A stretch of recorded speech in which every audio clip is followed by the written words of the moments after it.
Ablodeha, Aplanga, Beji, Beha. Elibe neto cité, Vovo Baba Gandelila, Tihagman Keklen Sodipo, Elibe neto le cité. Ho ke uya miatogbe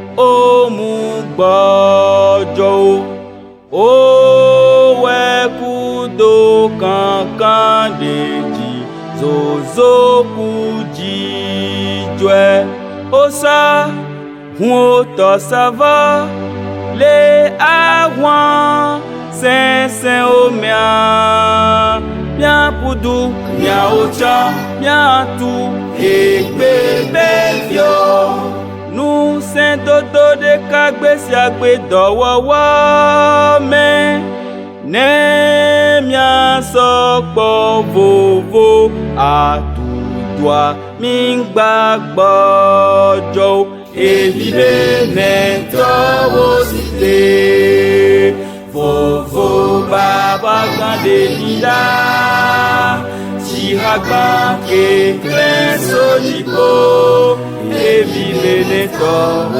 le cité.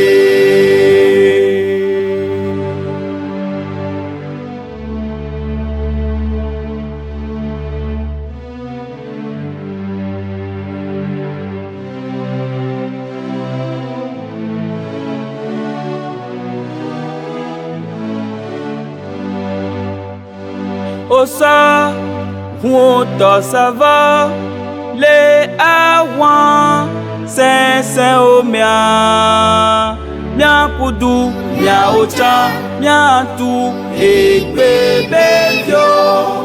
Nu sen toto de kagbe si agbe dowowo me, ne mia sopo vovo atu. Mi gbagbojo elibe neto cité Vovo Baba Gandelila, Tihagban Keklen Sodipo, elibe neto le cité.